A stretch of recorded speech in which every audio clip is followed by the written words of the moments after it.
के योग्य अध्यक्ष मंडल, हमारी पार्टी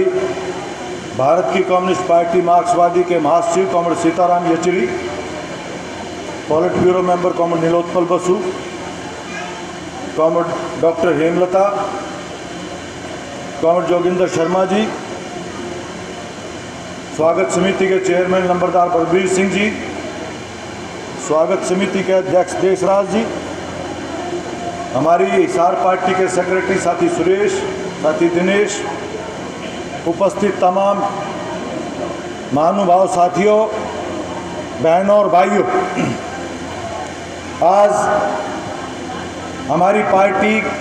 का 16वां राज्य सम्मेलन शुरू होना है। आज का ही दिन 2 अक्टूबर आप सबको पता है, देश की आज़ादी के प्रमुख नेता महात्मा गांधी जी का जन्मदिन भी, लाल बहादुर शास्त्री की भी आज ही जयंती है। और बहुत बड़ी कम्युनिस्ट नेता, किसान नेता, अखिल भारतीय अध्यक्ष रही अखिल भारतीय किसान सभा की, जो वर्ली के आदिवासियों के विद्रोह की नेता थी, गोदावरी पारुलेकर, उनका भी आज जन्मदिन है। पूरा देश आज़ादी की 75वीं वर्षगांठ मना रहा है। इस मौके के ऊपर सम्मेलन से पहले हमने ये एक खुला सत्र, एक संकल्प सभा, किस बात का संकल्प? एक धर्मनिरपेक्ष जनतांत्रिक गणराज्य को बचाने का संकल्प लेने के लिए हम यहाँ इकट्ठे हुए हैं। ये बातचीत का विषय हमने इसलिए रखा है कि आप सबको ये जानकारी होनी चाहिए, और हमारी पार्टी ने फैसला किया है कि पूरे देश में ये साल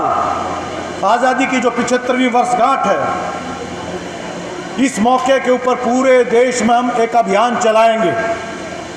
देश की आज़ादी का आंदोलन, उसमें जो ये हिंदुस्तान का जन्म हुआ, भारत देश का, भारत राष्ट्र का, यह धरती थी, लोग थे, लेकिन असल में हिंदुस्तान का एक राष्ट्रवाद का जन्म वो हुआ है अंग्रेजी साम्राज्यवाद के खिलाफ लड़ते हुए। वो आप एक काल्पनिक कथाएं सुनते होते हैं कि एक समुद्र मंथन हुआ था राक्षसों के बीच में और देवताओं के बीच में, और उस मंथन में से जहर भी निकला था, और उसी के साथ साथ क्या निकला था? अमृत भी निकला था। वो तो कभी हुआ नहीं, लेकिन हिंदुस्तान का आज़ादी का आंदोलन वास्तव में एक ऐसा ही एक मंथन है जिसमें अमृत भी निकला और उसी में से जहर भी निकला। अंग्रेजी साम्राज्य के खिलाफ लड़ते हुए, क्योंकि कभी भी अंग्रेजों ने हिंदुस्तान को एक देश के रूप में मान्यता नहीं दी,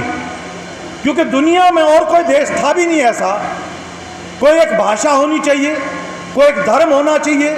कोई एक संस्कृति होनी चाहिए, कोई खान पान एक नहीं है, ऐसी विविधताएं। वो कहते थे ये तो एक उपमहाद्वीप है, ये तो देश हो ही नहीं सकता है। लेकिन जो यूरोप में जो जिस तरह से राष्ट्रों का उदय हुआ, हिंदुस्तान में राष्ट्र का उदय अलग हुआ है, और वो है एक साम्राज्यशाही के खिलाफ हिंदुस्तान की एक विरला देश दुनिया में जिसने जन्म लिया कि तमाम विविधताओं के बावजूद, अनेकों भाषाभाषी लोग, अनेकों उपजातियां, अनेकों धर्मों के मानने वाले लोग, अलग अलग खान पान, अलग अलग संस्कृति के बावजूद भी हम एक देश बन सकते हैं। ये दुनिया के स्तर के ऊपर अपने आप में एक बिरली बात थी,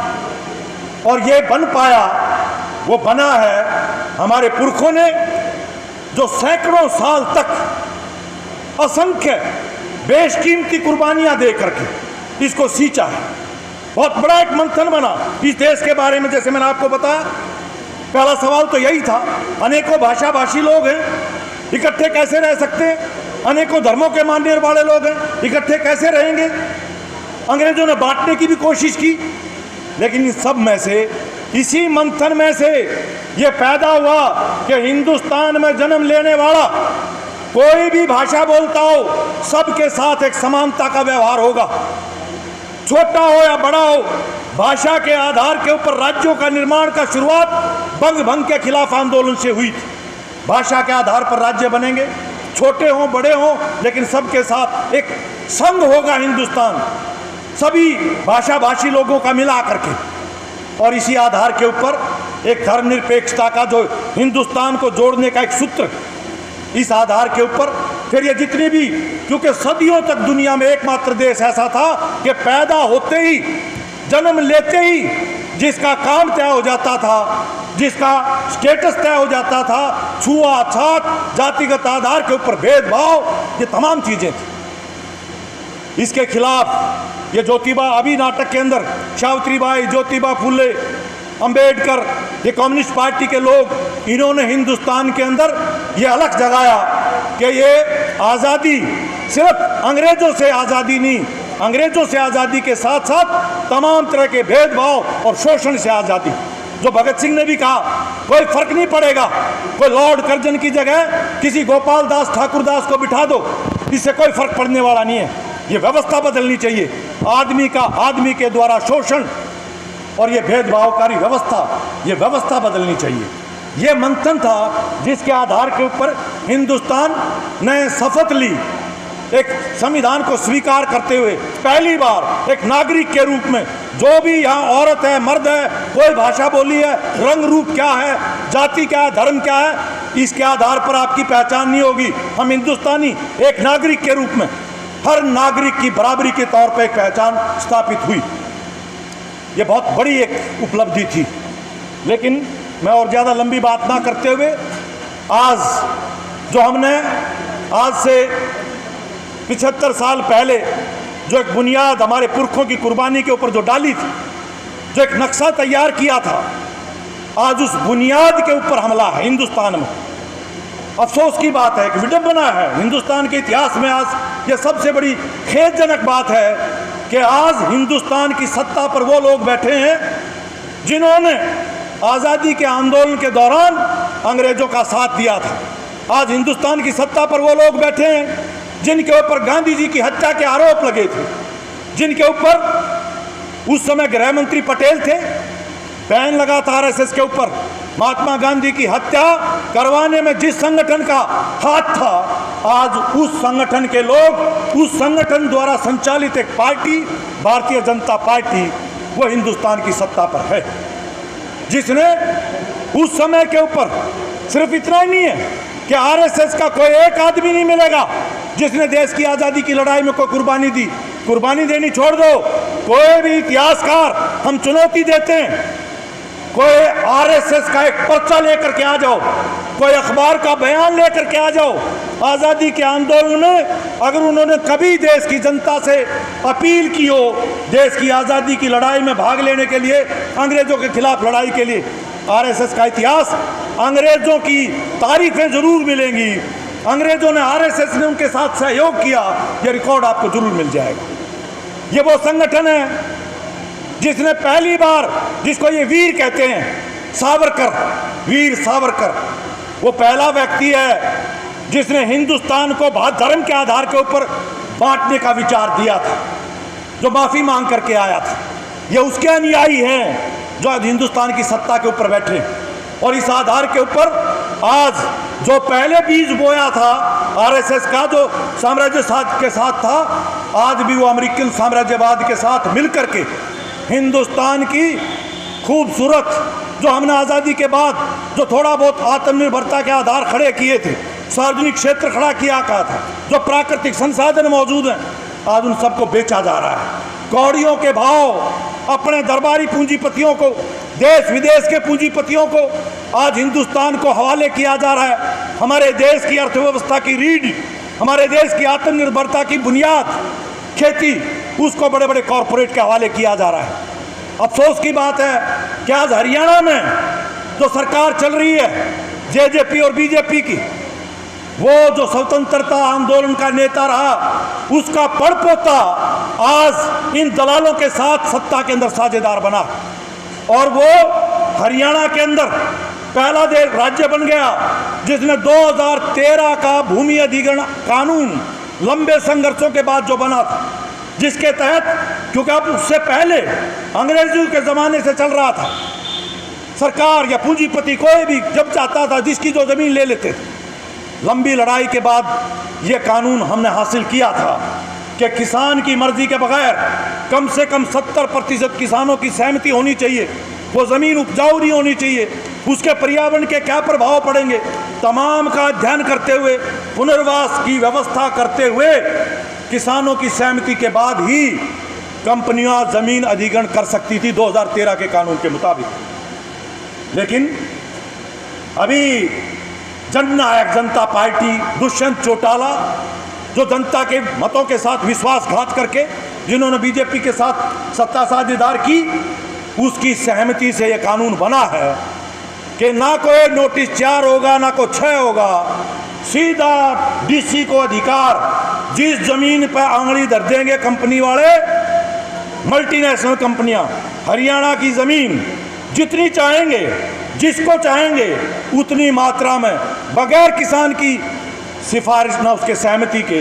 वो जमीन हथिया सकेंगे। हरियाणा के आज नौजवान, पूरे देश में सबसे ज्यादा बेरोजगारी 35.7% है। हालत यह है कि इन नौजवानों के लिए जो आज अपराध है रोज बढ़ रहा है, छीना झपटी डकैती, तमाम तरह की बीमारियां पैदा हो रही, इसके ऊपर कोई रोक लगाने की बजाय सारा पुलिस तंत्र आज इस बात के ऊपर लगा है कि यह किसान आंदोलन जो देश को बचाने के लिए लड़ा जा रहा है, जो देश के अंदर कॉरपोरेट का जो आज हमला है उससे देश की रक्षा के लिए जो लड़ा जा रहा है, देश की खाद्य सुरक्षा की रक्षा के लिए जो आंदोलन लड़ा जा रहा है, उस आंदोलन को तोड़ने के लिए ये पूरी की पूरी फौज, पुलिस, इसका इस्तेमाल किया जाए।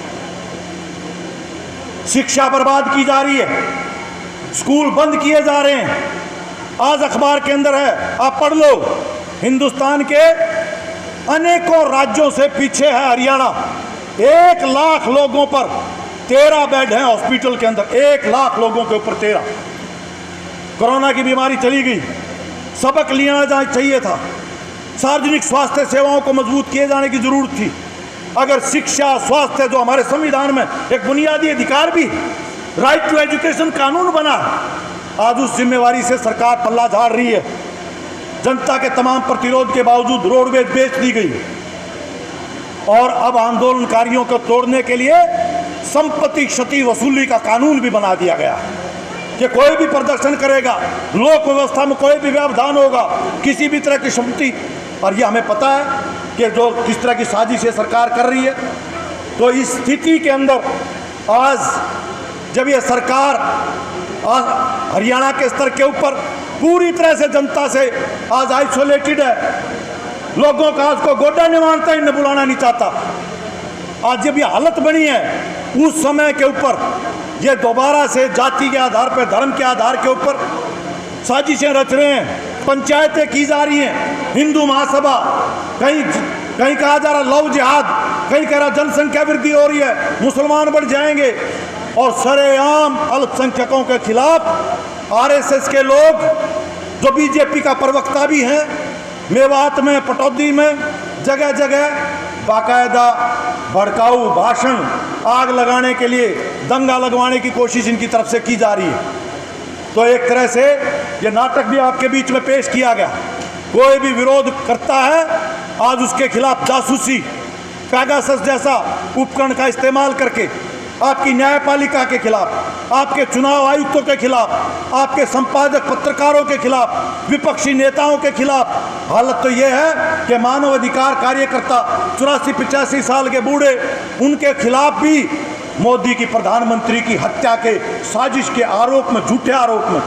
बालमेर का इस्तेमाल करते हुए, वो सब हमारे सामने। तो तमाम आज देश की जनतांत्रिक, धर्मनिरपेक्ष गणराज्य की ऊपर बड़ा हमला है, इसको बचाया जाना करे कि आज हमारे सामने चुनौती है। इसलिए आज इस सम्मेलन के मौके पर हमने ये संकल्प लेने का फैसला किया, ये संकल्प सभा आयोजित की। मैं और ज़्यादा लंबी बात ना करते हुए हमारे बीच में, क्योंकि कॉमरेड सीताराम येचुरी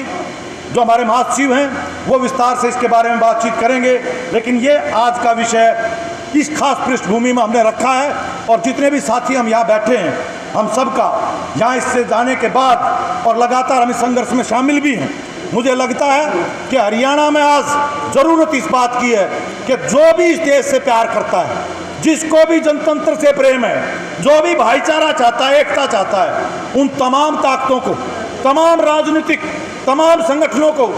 जो सांप्रदायिकता विरोधी हैं, जो जनतंत्र प्रेमी हैं, जो धर्मनिरपेक्षता में विश्वास रखती हैं, इन तमाम ताकतों को इकट्ठा करके लड़ाई लड़ने की ज़रूरत है। ये जो तीसरे मोर्चे की जो बात करते हैं, असल में इसमें रोल है, क्योंकि खतरा सबसे बड़ा बीजेपी साधारण पार्टी नहीं है, उसका रिमोट कंट्रोल आरएसएस के पास है, जो हिटलरशाही की व्यवस्था हिंदुस्तान के अंदर लागू करना चाहता है। खतरा बहुत बड़ा है। यह विरोध की ताकतों को बांटने का नारा है। हमारी ज़रूरत है कि आज तमाम जो रास्ता आज किसान आंदोलन दिखा रहा है, किसान आंदोलन में सैकड़ों संगठन हैं, सैकड़ों, और मैं उन्हीं की भाषा में अगर कहूँ तो वो जो आपस में कदे चिमटे तभी एक दूसरे ने छूना पसंद नहीं करते थे, आज जब उनके ऊपर हमला हुआ है कॉरपोरेट की तरफ से, तो वही लोग आज संयुक्त किसान मोर्चे का एक बींडिया बन करके काम कर रहे हैं। मुख्य तौर पे ये है जो हिंदुस्तान को रास्ता दिखा रहा है कि तमाम ताकतें, किसान, मजदूर, आपके मतभेद हो सकते हैं, राजनीतिक तौर पे आपके कुछ मतभेद हो सकते हैं, लेकिन हिंदुस्तान को बचाना है। इस एक मुद्दे को लेकर के हिंदुस्तान को बचाना है, हिंदुस्तान के हमारे पुरखों की कुर्बानियों को बेकार नहीं जाने देना है। इसका संकल्प लेते हुए हमें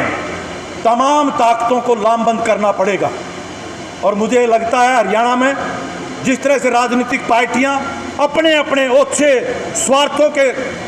में ही ज़्यादा संचालित रहती हैं, तो उसका विकल्प यही होगा कि किसान आंदोलन के साथ साथ कर्मचारियों का, विद्यार्थियों का, नौजवानों का, महिलाओं का, खेत मजदूरों का, ट्रेड यूनियंस का, इन सब के जितने भी मुद्दों के ऊपर आज